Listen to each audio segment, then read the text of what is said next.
Junie B. Jones and the Stupid, Smelly Bus by Barbara Park. Chapter 1. Meeting Mrs. My name's Junie B. Jones. The B stands for Beatrice, except I don't like Beatrice. I just like B, and that's all. I'm almost 6 years old. Almost 6 is when you get to go to kindergarten. Kindergarten is where you go to meet new friends and not watch TV. My kindergarten is the afternoon kind. Today was my first day of school. I'd been to my room before, though. Last week, Mother took me there to meet my teacher. It was called Meet the Teacher Day. My teacher was decorating the bulletin board with the letters of the alphabet. I already know all of those letters, I said.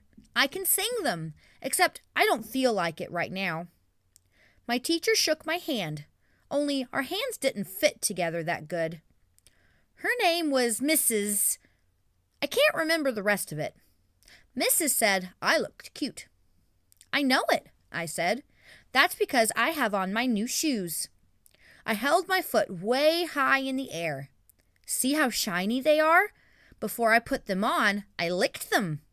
And guess what else? I said. This is my bestest hat. Grandpa Miller bought it for me.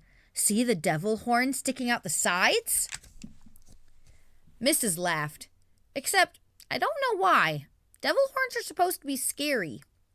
Then we walked around the room and she showed me where stuff was.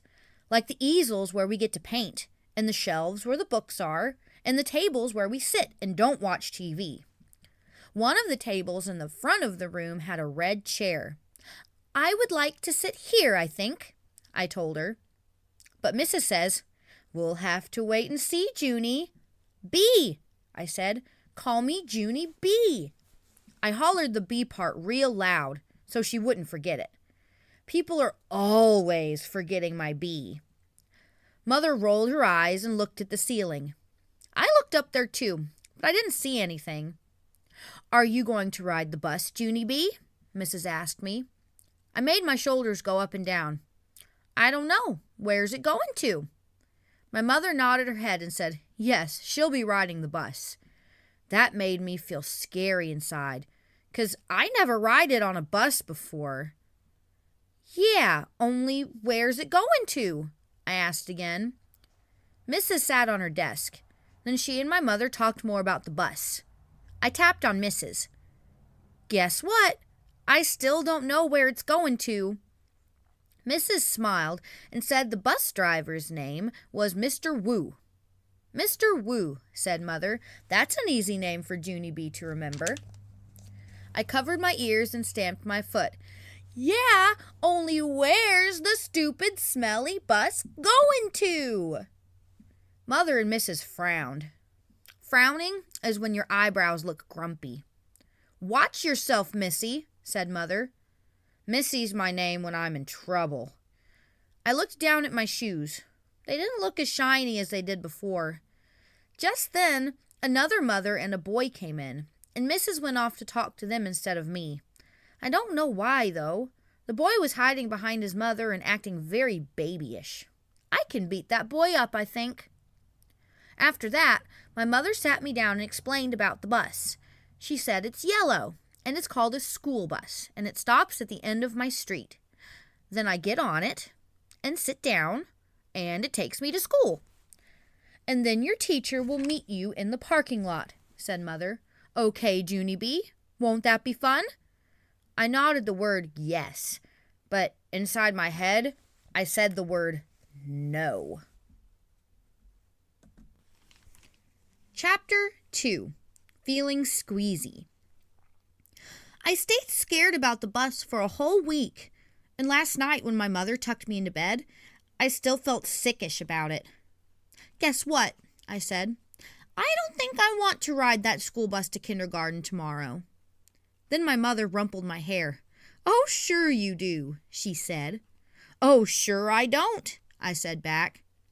Then Mother kissed me and said, it'll be fun, you'll see. Just don't worry. I did, though. I worried very much, and I didn't sleep so good either. And this morning, I felt very droopy when I got up, and my stomach was queasy, and I couldn't eat my cereal. And so I watched TV until Mother said it was time to get ready to go. Then I put on my skirt that looks like velvet and my new fuzzy pink sweater, and I ate half a tuna sandwich for lunch. After that, Mother and I walked to the corner to wait for the bus. And guess what? There was another mother and little girl there too. The little girl had curly black hair, which is my favorite kind of head. I didn't say hello to her though, 'cause she was from a different street, that's why. Then finally this big yellow bus came around the corner, and the brakes screeched very loud, and I had to cover my ears. Then the door opened, and the bus driver said, "Hi, I'm Mr. Wu. Hop on." Except I didn't hop on, 'cause my legs didn't want to. "I don't think I want to ride this bus to kindergarten," I told Mother again. Then she gave me a little push. "Go on, Junie B," she said. "Mr. Wu is waiting for you. Be a big girl and get on." I looked up at the windows. The little girl with the curly black hair was already in the bus. She looked very big sitting up there, and kind of happy. "Look how big that little girl is acting, Junie B," said Mother. "Why don't you sit right next to her? It'll be fun, I promise." And so I got on the bus. And guess what? It wasn't fun. Chapter 3. The Stupid, Smelly Bus. The bus wasn't like my daddy's car at all. It was very big inside, and the seats didn't have any cloth on them. The little curly girl was sitting near the front, and so I tapped on her. "Guess what?" I said. "Mother said for me to sit here." "No," she said. "I'm saving this seat for my best friend, Mary Ruth Marble." Then she put her little white purse on the place where I was going to sit. And so I made a face at her. "Hurry up and find a seat, young lady," said Mr. Wu. And so I quick sat down across from the curly, mean girl, and Mr. Wu shut the door. It wasn't a regular kind of door, though. It folded in half, and when it closed, it made a whishy sound. I don't like that kind of door. If it closes on you by accident, it will cut you in half, and you will make a squishy sound. The bus made a big roar. Then a big puff of black, smelly smoke came out the back end of it. It's called bus breath, I think. Mr. Wu drove for a while. Then the brakes made that loud, screechy noise again. I covered my ears so it couldn't get inside my head. 'Cause if loud, screechy noises get inside your head, you have to take an aspirin. I saw that on a TV commercial. Then the bus door opened again, and a dad and a boy with a grouchy face got on. The dad smiled. Then he plopped the grouchy boy right next to me. "This is Jim," he said. "I'm afraid Jim isn't too happy this afternoon."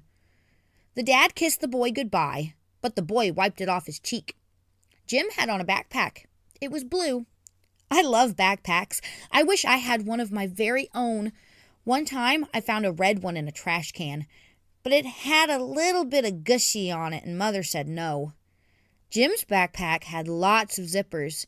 I touched each one of them. 1, 2, 3, 4, I counted. Then I unzipped one. "Hey, don't!" yelled Jim. He zipped it right up again. Then he moved to the seat in front of me. I hate that Jim. After that, the bus kept stopping and starting, and lots of kids kept getting on. Loud kids. And some of them were the kind who looked like meanies. Then the bus began getting very noisy and hot inside, and the sun kept shining down on me and my fuzzy hot sweater. And here's another hot thing. I couldn't roll down my window because it didn't have a handle. And so I just kept on getting hotter and hotter, and it smelled in the bus too. The bus smelled like an egg salad sandwich. "I want to get off of here," I said right out loud, but nobody heard me. I hate it in this stupid, smelly bus. Then my eyes got a little bit wet. I wasn't crying though, 'cause I'm not a baby, that's why. After that, my nose started running. Only the bus didn't have a glove compartment, which is where you keep the travel tissues, of course, and so I had to wipe my nose on my fuzzy pink sweater sleeve. Then I stayed on the bus for about an hour or 3, until finally I saw a flagpole and a playground. That meant we were at kindergarten. Then Mr. Wu drove the bus into the parking lot and stopped. I jumped up very fast, because all I wanted to do was get off that stupid smelly thing. Only guess what? That Jim pushed right in front of me, and the curly mean girl did too. And then people started squishing me real tight, and so I pushed them away, and they pushed me right back. That's when I fell down, and a big foot stepped on my skirt that looked like velvet. "Stop it!" I yelled. Then Mr. Wu hollered, "Hey, hey, hey!" And he picked me up, and he helped me off the bus. Mrs. was waiting for me just like my mother said. "Hi, I'm glad to see you," she called. Then I ran over to her, and I showed her the big footprint on my skirt that looks like velvet. "Yeah, only look what happened. I got stepped on, and so now I'm soiled." Mrs. brushed it. "Don't worry, Junie," she said. "It'll come off." After that, I just folded my arms and made a frown. 'Cause guess what? She forgot my B. Again. Chapter 4. Me and Lucille and some other kids. Some of the other bus kids turned out to be in my class too. One of them was that Jim. That Jim I hate. Mrs. made us line up. Then we followed her to our room. Its name is Room 9. There were other kids waiting by the door. When Mrs. unlocked it, everyone squeezed in all at once. That Jim stepped on my new shoe. He made a scratch mark on my shiny toe. The kind of scratch that licking won't fix. "Hey, watch it, you dumb Jim!" I hollered at him. Mrs. bent down next to me. "Let's try to use our quiet voice while we're in school," she said. I nodded nicely. "I hate that Jim," I said in my quiet voice. After that, Mrs. clapped her hands together very loud. "I want everyone to find a chair and sit down as fast as you can," she said. That's when I ran to the table with the red chair. Only guess what? There was already someone sitting there, a girl with little red fingernails. And so I tapped on her and said, "I would like to sit there, I think." "No," she said, "I am." "Yeah, only I already picked that chair out," I told her. "Ask my mother if you don't believe me." But the girl just shook her head no. And then Mrs. clapped her loud hands again and said, "Please find a seat." And so then I had to quick sit down in a stupid yellow chair, the same stupid color as the stupid yellow bus. After that, Mrs. walked to a big closet in the back of the room. It's called the supply closet. She got out boxes of new pointy crayons and some white circles. Then she passed them out, and we had to print our names on the circles and pin them to our fronts. It was our first work. "If you need help spelling your name, raise your hand," said Mrs. I raised my hand. "I don't need help," I told her. "Grandma Miller says I print beautifully." I used red, but then a mistake happened. I made my Junie too big, and there wasn't any room left for my B, and so I had to squish it very teeny at the bottom. "I hate this stupid, dumb circle," I hollered. Mrs. made the shh sound and gave me a new one. "Thank you," I said nicely. "Grandma Miller says I print beautifully." The girl with the little red fingernails was faster than me. She showed me her circle and pointed to her letters. Lucille. That spells Lucille, she said. "I like that name of Lucille," I said. "'Cause guess why? Seals are my favorite animals, that's why." Then Mrs. passed out drawing paper, and we drew pictures of our family. Mrs. put a happy face sticker on mine. It was very good, except I made my father too teeny, and Mother's hair looked like sticks.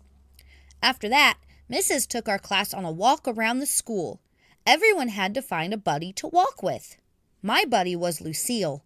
We held hands. The boy I can beat up was right in front of us. His buddy was that Jim. That Jim I hate. The first place we walked to is called the Media Center. My mother calls it a library. It's where the books are. And guess what? Books are my very favorite things in the whole world. Hey, there's a jillion of them in here, I hollered, feeling very excited. I think I love this place. The librarian bent down next to me. She said to use my quiet voice. Yeah, only guess what? Right now, I just like the kind of books with pictures, but Mother says when I get big, I'm going to like the kind with just words, and also stewed tomatoes. The boy I can beat up said, Shh. I made a fist at him. Then he turned around. After that, we went to the cafeteria. The cafeteria is where kids eat lunch, except not when you're in kindergarten. I said, it smells yummy in here, just like pescetti and meatballs. Then that Jim turned around and held his nose. P.U. I smell you, he said. Lucille laughed very hard, and so I stopped holding her hand. The next place we went to was the nurse's office. It's very cute in that place. There are 2 little beds where you get to lie down, and 2 little blankets that are the color of plaid. Our nurse doesn't look like a nurse. She doesn't wear white clothes or white shoes. Our nurse is just a regular color. Lucille raised her hand. My brother said that last year he came here, and you let him take off his shoes, and he got a drink of water in just his socks. That Jim turned around again. P.U. I smell your feet, he said to Lucille. This time, Lucille stuck out her tongue at him. After that, we held hands again. Chapter 5. Principal. After we left the nurse, we went to the main office. That's where the boss of the school lives. His name is Principal. Principal is a baldy. He talked to us. Then Lucille raised her hand.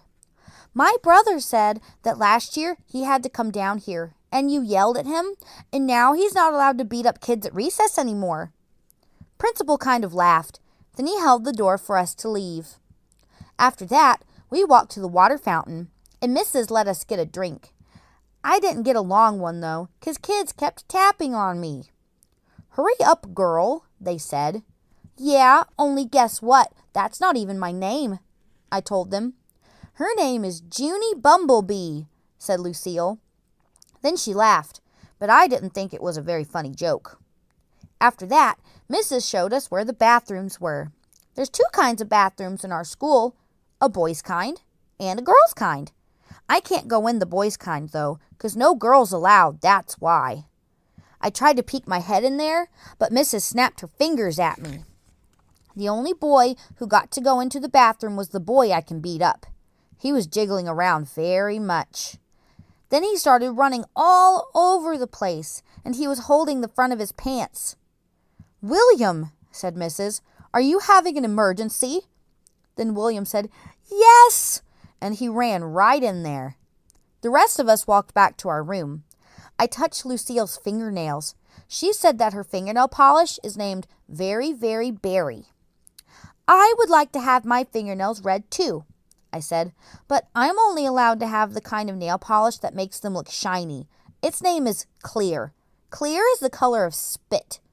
I hate clear, said Lucille.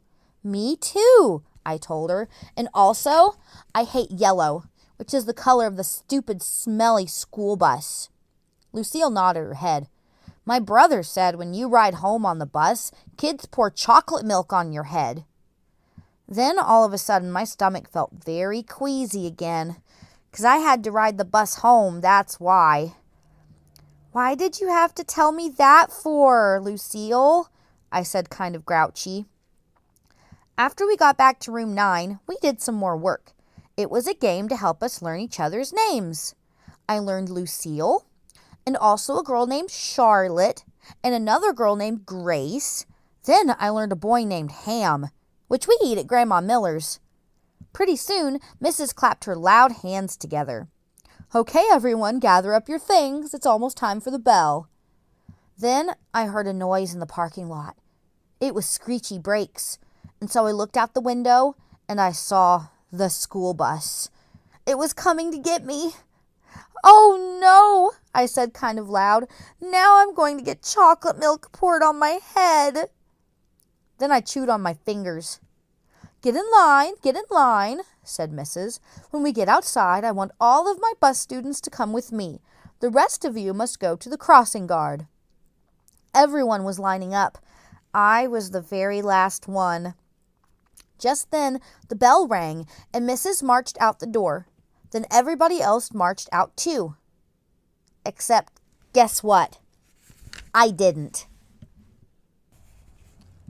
Chapter 6. A Good Hider. When you're the very last one in line, nobody watches you. That's how come nobody saw me when I ducked behind the teacher's desk and hid. I'm a good hider. One time at Grandma Miller's house, I hid under the kitchen sink, and then I made a growly sound and sprung out at her. I'm not allowed to do that anymore. Anyway, I stayed scrunched behind the teacher's desk for a while. And then I saw a better place to hide. It was the big supply closet in the back of the room. And so I ran back there very fast, and I squeezed onto the bottom shelf. I squeezed right on top of the construction paper. Most of me was comfortable, except my head was sort of very tight, and my knees were all bended, like when you do a somersault. Then I pulled the door mostly closed. "Don't shut it all the way, though, and I mean it," I said right out loud. I stayed real quiet for lots of minutes. Then I heard noises in the hall, and some feet came running into the room. Big people's feet, I think. "What happened?" I heard someone ask. "One of my little girls is lost," said a voice that sounded like Mrs. "Her name is Junie B. Jones, and she didn't get on the bus, so now we've got to go out looking for her." Then I heard some keys jingle, and the feet went running out again, and then the door shut. I still didn't come out of the closet, though. When you're a good hider, you can't come out for a very, very long time. I just stayed there all bended up, and I told myself a story. Not an out-loud story. I just told it inside my head. It was called The Little Hiding Girl. I made it up, and this is how it went. Once upon a time, there was a little hiding girl. She was in a secret spot where nobody could find her, except her head was very tight and her brain was squishing out. But she still didn't come out of her spot, or a smelly yellow monster would get her, and also some meanies with chocolate milk. The end. After that, I rested my eyes. Resting your eyes is what my grandpa does when he watches TV after dinner. Then he snores. And Grandma Miller says, "Go to bed, Frank." It's not the same thing as a nap, though, 'cause naps are for babies, that's why. And anyway, I didn't snore. I just did a little drool. Then finally, when my eyes were done resting, they woke up. And so I came out of the closet and ran right to the window. And guess what?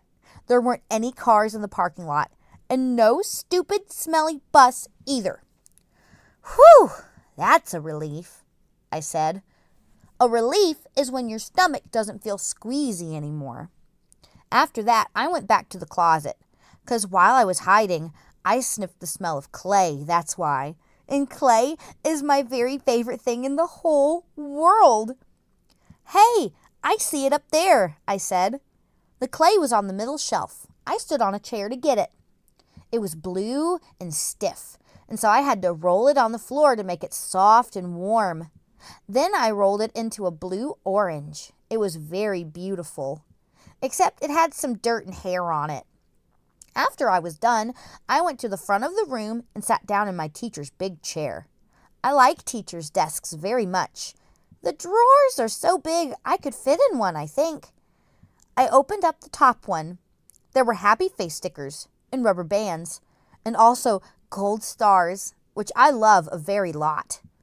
I stuck one on my forehead.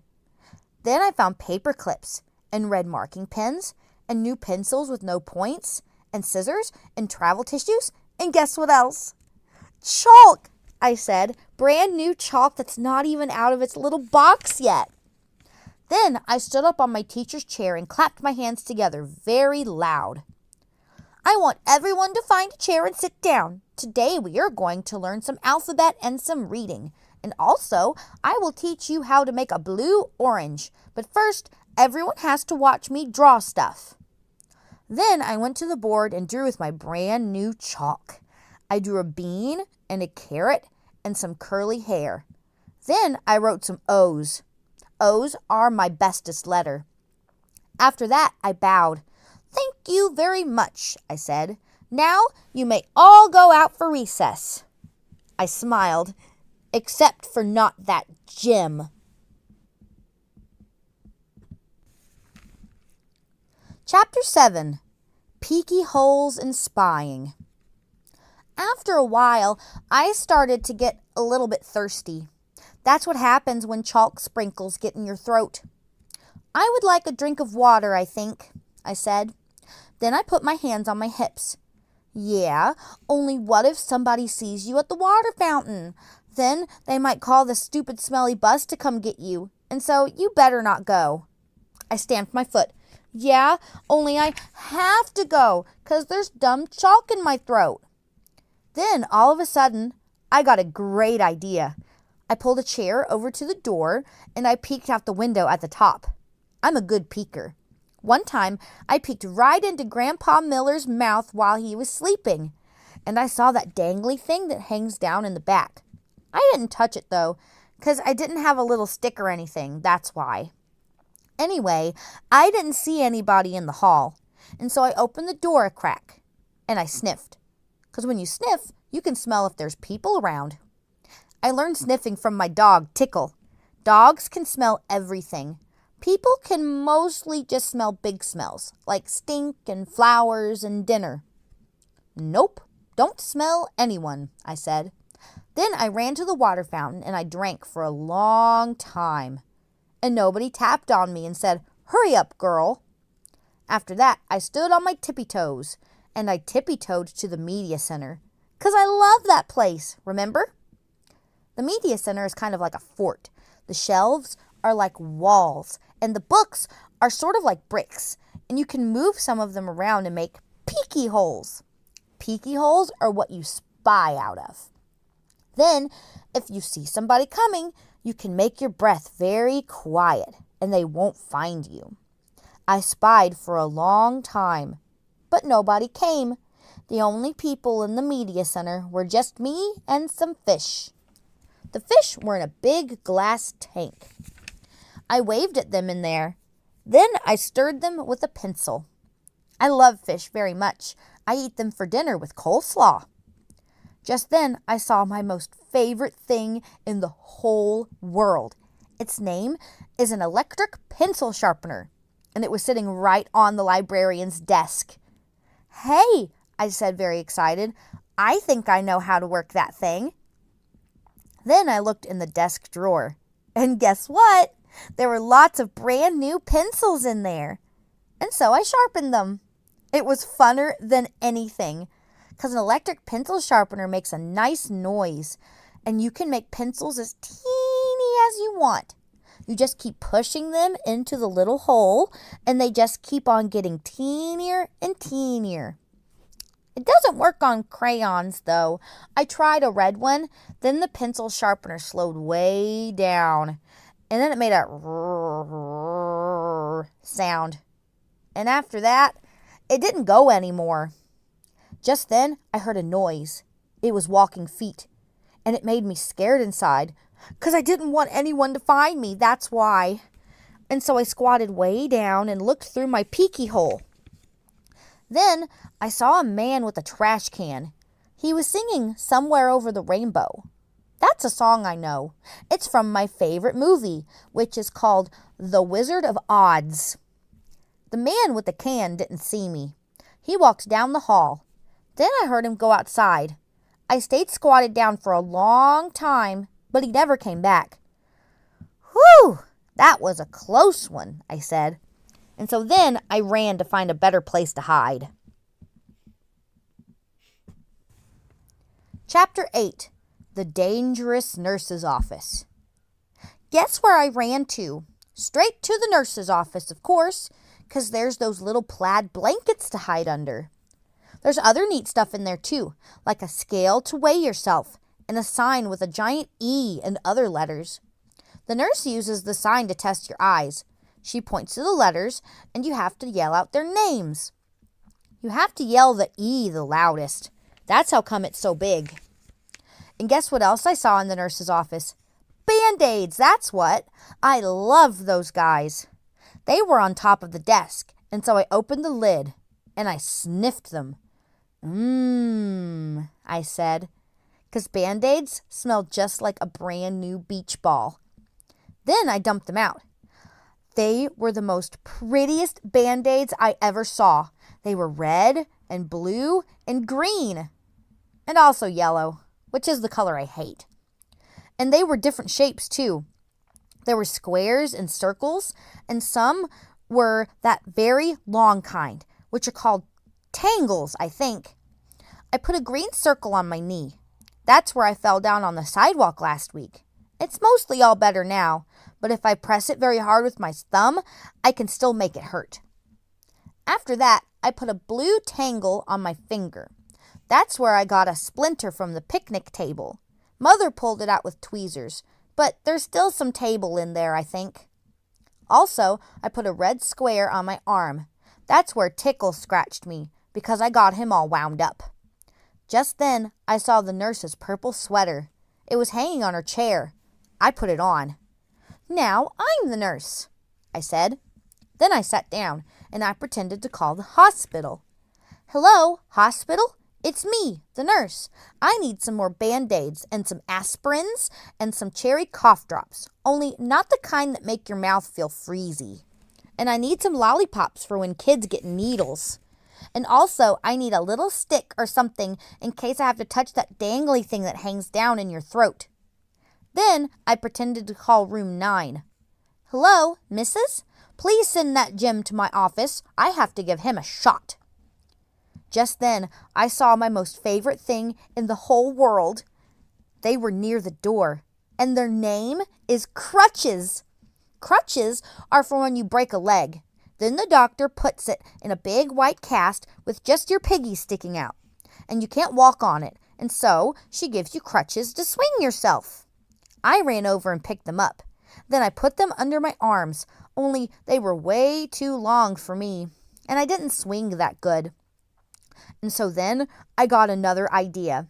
I carried them to the nurse's chair, and I climbed up there so I was real tall. And then I put the crutches under my arms, and they fitted just right. After that, I stood on the edge of the chair, and I leaned forward very slow.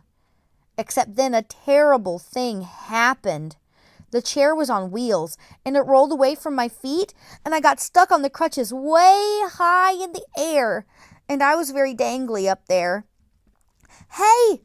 I shouted, "get me down from here." Then I wiggled around, and one of the crutches slipped, and I came crashing down, and I banged my head on the desk. "Ow!" I yelled. "Ow, ow, ow!" Then I picked up the phone again. "I quit this stupid job," I said. And then I ran out of there very fast, 'cause the nurse's office is a dangerous place. And crutches aren't my favorite thing. Chapter 9. Zooming Speedy Fast. I like running inside the school. It's funner than running inside your house. In school, you can zoom with your arms out like a jet plane. And you don't knock over the furniture. And also, the head doesn't get broken off your mother's bird statue, which used to be a blue jay, I think. I zoomed straight to the cafeteria, 'cause there's a lot of tables to hide under in that place. Only when I tried to open the door, it was all locked up. And so then I ran to another room across the hall. Only that stupid door was locked too. "Hey, who did all this dumb locking?" I asked. Then I started jiggling up and down. 'Cause I was having a little bit of a problem, that's why. The kind of problem that's called personal. And it's about going to the potty. And so all of a sudden, I had to run down the hall speedy quick, right to the girls' bathroom. Only guess what? When I got there, that stupid door wouldn't open either. And so I kicked it, and I hanged on the handle, 'cause I weigh 37.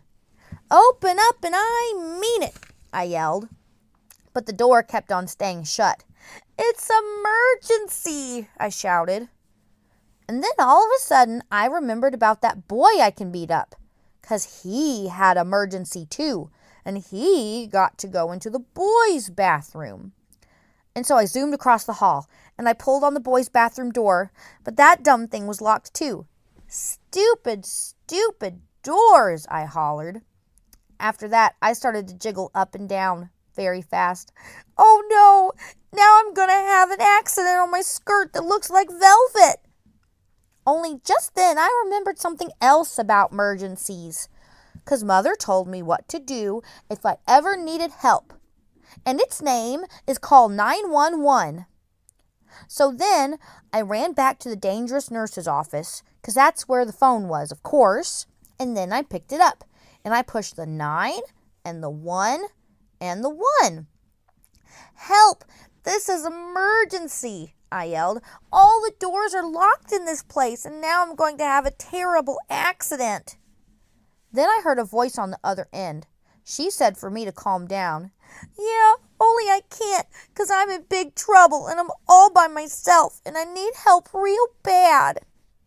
Then the lady said to calm down again, except I couldn't stand still, and so I just hung up and ran right out of there. And I just kept running and running till I got to the big doors at the end of the hall. And then I runned right outside, 'cause maybe there might be a little toilet out there or something. Except I didn't see one. All I could hear was sirens. Loud sirens were all over the place. And they kept on getting closer and closer, and then a big green fire truck came zooming right around the corner, and a white police car, and a fast red ambulance. And guess what else? They turned right into the school parking lot. And so I stopped jiggling for a second, and I sniffed the air, only I couldn't smell any smoke. Then I heard a grouchy voice. "Hey, hold it, Missy," it yelled. And I got very scared inside, 'cause Missy's my name when I'm in trouble. I turned around. It was the man with the can, and he was running at me. "Hold it right there," he hollered again. And then I started to cry. "Yeah, only that's the trouble. I can't hold it," I said. "I've already holded it all I can, and now I'm having emergency, and all the bathrooms are locked, and now I'm going to have an accident very quick." And then the man with the can didn't look so grouchy anymore.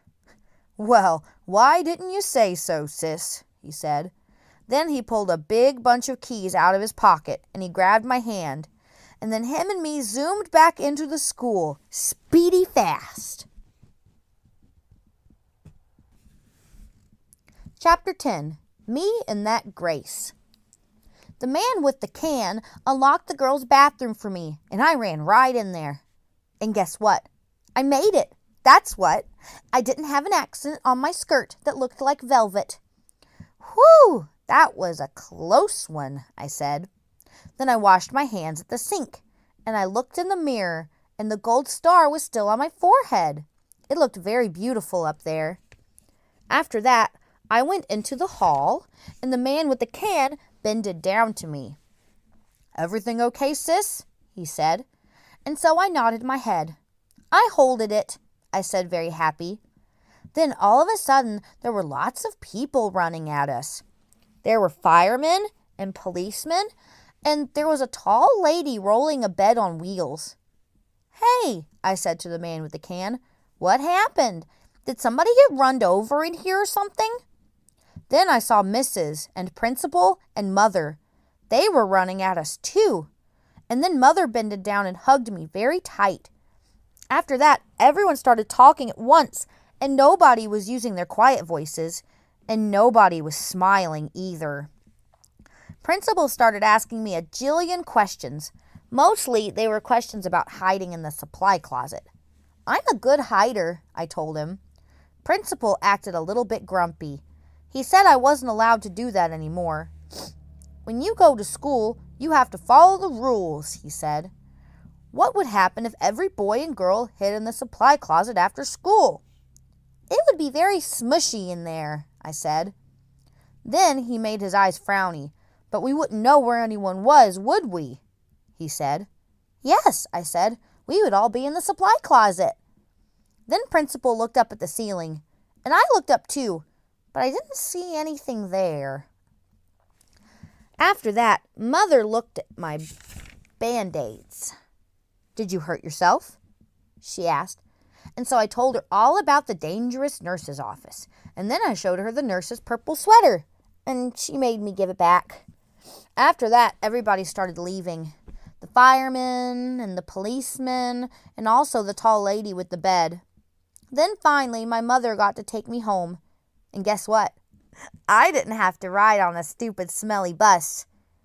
Except the car wasn't that fun, 'cause Mother was grouchy at me. I'm sorry the bus wasn't fun for you, Junie B, she said, but what you did was very, very wrong. Didn't you see all the commotion you caused? You had a lot of people very scared. Yes, but I didn't want chocolate milk poured on my head, I explained to her. That's not going to happen, growled Mother, and you can't just suddenly decide for yourself not to ride the bus. Hundreds of kids ride buses every day, and if they can do it, you can do it too. Then my eyes got wet again. Yeah, but there's meanies on that thing, I said all sniffly. Then Mother stopped being so growly. What if you had a friend to ride with? She said. Your teacher told me there's a girl in your class who will be riding the bus for the first time tomorrow. Maybe you could sit together. Would you like that? I made my shoulders go up and down. Her name is Grace, said Mother. Grace? I said. Hey, I know a Grace. I learned her today. And so when we got home, Mother called that Grace's mother. And then they talked. And then me and that Grace talked too. I said hi, and she said hi. And she said she would sit with me. And so tomorrow I get to take my little red purse on the bus, and I get to put it on the seat next to me so nobody will sit there. Nobody except for that Grace, of course. And then she and me might get to be buddies, and we can hold hands, just like me and Lucille. I'll like that, I think. And guess what else? Tomorrow, I think I might like a yellow a little bit too.